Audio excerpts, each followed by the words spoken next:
Saya Hizri bin Hassan telah membina dengan rumah saya ni dengan LK Property dengan jayanya.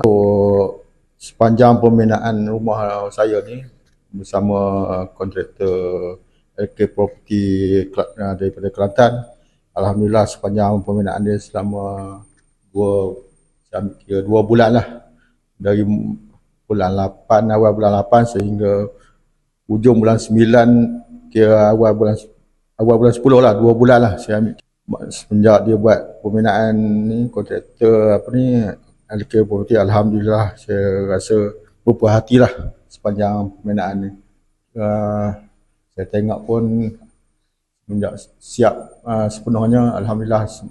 Hari hujan pun atap pun tak ada nampak kesan-kesan bocor, mana dinding semua plaster, mana kira semua okey lah, alhamdulillah. Dari saya lah, saya puji lah. Untuk daripada